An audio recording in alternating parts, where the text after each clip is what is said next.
if you are a beginner and wanting to add some character and some awesomeness that you get from home decor that you find at the thrift store.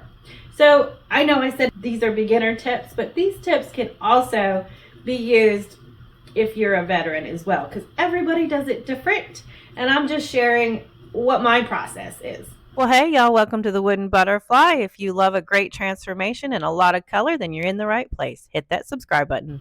I have been asked many times, how do you find those items? Do you have to scour like all the time? Are you always in a thrift store? And you know, how do you find pieces that actually fit in your home? My answer to that is yes, you find more and better things if you go often, but it's not a deal breaker. I mean, I don't have a lot of free time in my life right now, and I'm still able to find things when I go out because I have a process. So let's head out to the car and I will give you my first tip. Well, hey, y'all. So today we're headed out. We're going to do a little thrifting for some home decor. We have two things we're trying to accomplish today. One, I'm going to give you several tips if you're a beginner and you want to start thrifting some items for your home on a budget, as well as I'll be finding some items for my friend Linda from Life on Summer Hill. We're doing a thrift challenge, and so I'm thrifting her some items for her home, and she's thrifting some items for me, and we're going to flip them, and we're going to exchange our items and give them all a makeover. So that's going to be fun. So help me find some items that, you know, maybe she can do something with. So I think we'll head out, and I'm trying to decide my route. I might want to grab some lunch first because I'm starving. But before that, we're going to hit the ATM because that's my first tip. Always bring cash. For one, when you're hitting the smaller thrift stores, those fees that you have to pay for the credit card, those fees really add up for our small local thrift stores. So give them a break and give them cash. Also, if you use cash, you can't go over your budget. So keep that in mind. Let's hit that ATM. All right, I've got my lunch and I've got my cash. So let's head into the first thrift store. Our budget for the thrift store challenge is $15. So let's see what I can find for that amount. The first place we headed into was the Living Harvest thrift store. There is a ton of furniture in here, and it's right after Christmas, so keep that in mind. There were lots of lamps and furniture. I didn't get to film the wood furniture room because there were too many people in there. So just keep that in mind. Right after Christmas, lots of goodies. So my second tip, after you've got your cash ready, start with a purpose. So when you're heading into the thrift store, if you go in with absolutely no idea of anything at all that you're looking for, everything is going to be overwhelming. So what I try to do is make a list of a few items that I am looking for. For example, this trip that I was on, I was looking for some vessels, vases, different type of objects that I could put up on my built-in shelves because I really didn't like the lanterns that I had put up there before. It was too bulky and they just didn't look right. I had that in mind, and I was also looking for those challenge items for my friend Linda on Life on Summer Hill. That was more open, but the other things that I was looking for were more distinct. So as I'm scouring through the aisles, I can kind of pick some things up. If you want to stay in your budget, try to go with a list of things, specific things that you're looking for. Tip number 3 is along that same lines, and as well, keep it flexible, but look for shapes, colors, and materials. So maybe you want to add something with a wood tone, but it's not quite the right wood tone on the piece. Well, that can be updated with paint, or that can be updated with gel stain, so don't let that hinder you. If it's the right shape but not the right color, again, paint, rub and buff, stain, these things can be changed. Don't be limited by that. Or maybe you find something like I found these tablecloths that had beautiful color. Don't be limited by what the material might be, because these tablecloths would make gorgeous pillows, or if you were doing blue and yellow for your Christmas, possibly you could do gorgeous stockings, or the sky's the limit. You could make all kinds of think of that tablecloth as just yards of fabric at a cheap price, because I don't know if you've gone out to buy fabric recently, but it's not cheap per yard. The other thing is look for shapes. Like I found this vase here in the Goodwill, but it had chickens on it. No, I'm not into chickens. That was my mother's thing. That's not mine. So this vase could definitely be updated. It was just not the right size for the shelves that I have. I wasn't really looking to pay $9.99 for it. Okay, so our next stop is the Goodwill that is up in the area that the other thrift store is. And boy, did they have some furniture. This council table is gorgeous. If I had the space and the time to flip some furniture, there was a lot to pick up today. But there were also, that's what I was looking for. I was looking for the challenge pieces. And I don't know, do you see anything that maybe would work? Let me know in the comments below if you see something. Don't ever discount the pillows in these places, because what I like to do is go through and feel each one, because if there's a down insert, I just take the cover off and use that insert. Now, these were great outdoor pillows. I thought were just adorable. Y'all, look at this Empire style dresser for $80. The next tip is when you're going up and down the aisles, it's very important to go down the aisles in and out like this, and then you're going to turn around and you're going to come back the aisles the opposite way. As I was looking in the Goodwill, there was a worker actually putting things out on the shelves. So when I came back through, I was finding a whole lot more stuff than what was there the first time around. As well as when you come down an aisle, you tend to look one way or the other and you miss things. So there's also the fact that if there's other people in the store, which I had some problems filming today because there were quite a few people out, and I like to respect other people's privacy, and I'm also just not super comfortable filming in public yet, but we're working on it. So as other people are shuffling around, they might pick something up and move it, and then you didn't see that piece. So when you come back around, you might see it then. So that's what happened in this first store, because at first I went through and I was like, gosh, there's just nothing here today. But once I went back around, I was finding all kinds of stuff. So keep that in mind. Don't walk away if you don't see anything at the first glance.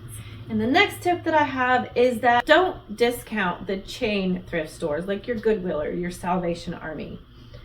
I know Goodwill right now is doing their 50% off VIP program. So basically so if there's blue tickets, it'll say color of the day or whatever on a sign when you walk in. And if it's blue tickets that day, then those tickets are 50% off. So that's something to keep in mind, that they're going to be giving discount. The other thing is they have better hours. So they usually have a little more extended hours into the evening, and they're open on Saturdays and Sundays. So if you're working full-time, you really can't get into some of those local thrift stores because they're only open those daytime hours, and they're usually open Monday through Saturday. So keep that in mind. It ran too late yesterday, so I'm headed out the next day, and I'm headed out to the local Lighthouse Children's Home thrift store that's near my house. And I always have to check out the kids' toys and whatnot that are outside. But here also, books, 5 for $2. They had a great selection of these scrapbooking books that I was tempted to pick up, but I don't scrapbook anymore. But still, 5 for $2? I did pick some up for the grandkids, though. Craft supplies are the other thing that this store has a lot of, and you never know what you can find, obviously, but all kinds of party supplies, photo albums, you name it. They've really got a whole bunch of things here. I love that flamingo painting, but the black background, not quite what I was looking for. It's not on the list. It's not on the list. I got to focus, but there's so many frames and canvases and oh my goodness, so many things to do. But look at these. These little sugar molds are so cute and for $2. This turntable was gorgeous too. Not something I need. Okay, got to keep focused. These canvases, look at these. I think the most expensive one was $20. I mean, you can paint over them, put what you want on them. I think this box is kind of cute too. There's a few things here, but not exactly what I'm looking for. That's why you start with a list, right? This headboard, footboard was great for my grandson, but again, not exactly what we're looking for. And this lamp, oh my God, I keep getting distracted. Look at this, $15. Amazing. So now let's talk about bartering. And that is something that I get asked a lot. And it honestly, everybody has their own thoughts on this, and this is just my personal opinion. As I've spoken before, I owned my own store with vintage items in it that were repurposed and refurbished. So all of my prices were what they were. We didn't offer discounts. And I don't usually ask for a discount when they have a storefront. If it's an estate sale or a garage sale, yard sale, that sort of thing, then, I don't have any problem with going and saying, hey, would you take $1 rather than $1.50? Within reason, of course. Or if the item really shouldn't be priced $10, it's really like a $7 or $8 item, then by all means, ask them to give you a better deal. Or if you're buying more items, then by all means, please ask for a discount. Say, if I take all of this on this table, how much are you going to give me? Or you have 10 candlesticks there. How much would you give me for all 10 of those? So that's a way that you can barter. When you're inside of a store looking around, it's just this is my opinion. I don't usually ask for a discount. Yes, those items are given to these thrift stores that are charity and they're nonprofits, but there is overhead cost of, employees.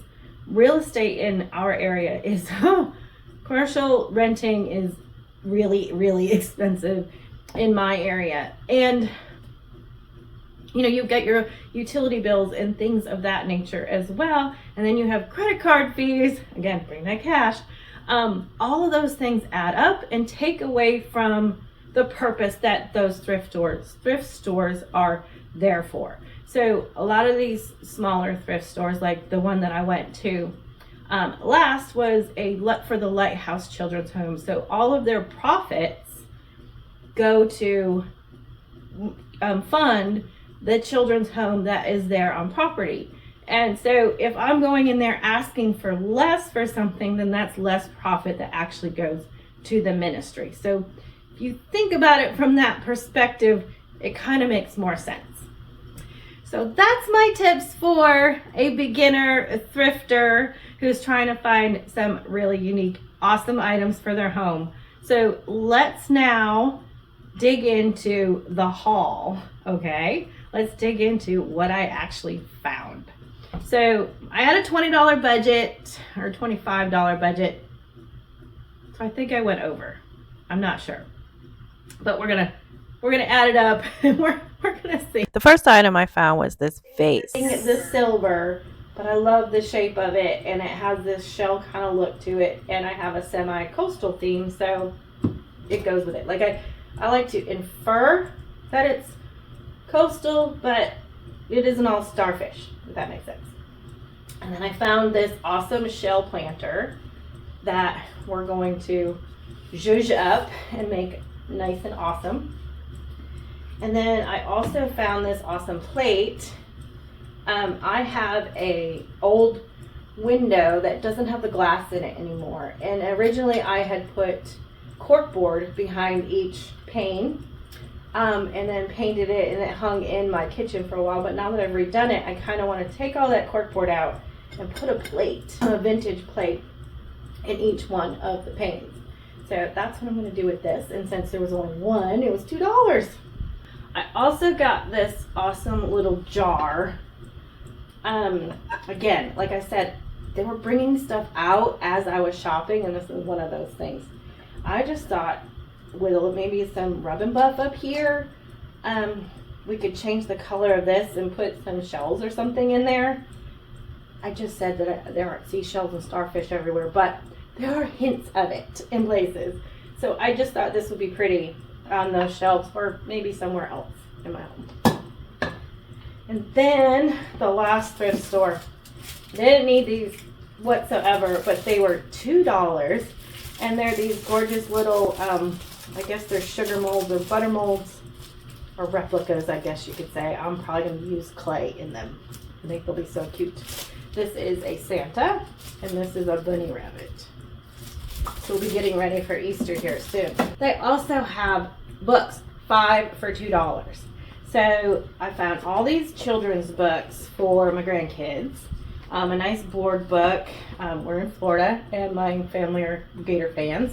Even though we live in Tallahassee, where FSU is, don't get on me. I don't understand it. Amelia Bedelia's first day of school I thought was super cute. And Paddington. And now that they've just come out with the Paddington movie, I thought that was super cute.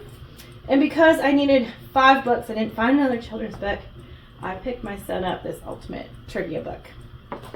There were lots of things there too. A lot of times I'll pick up books there that I'm going to use for decoration. Just take the outer cover off, and it's usually a nice hardcover book. I don't necessarily care about the subject matter as long as it's not super bold writing on it or super loud, hardcover underneath.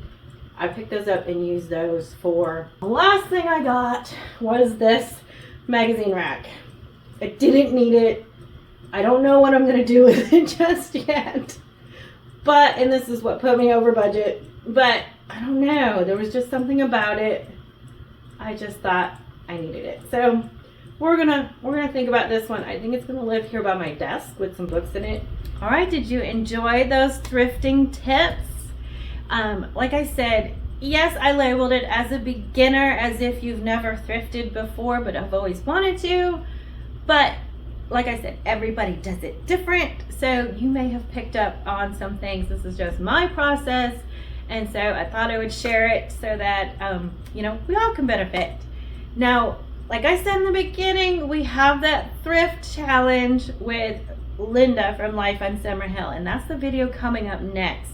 So hit that subscribe button and the notification bell. Give this video a thumbs up if you've enjoyed it, and be sure that you don't miss the next video coming out. We're gonna exchange our items.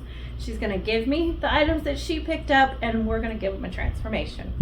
I hope that the items that I picked out aren't too challenging, but not too easy or straightforward either. I know she's gonna do something amazing with them, so I'm not even gonna worry about it. So take care, and I'll see you in the next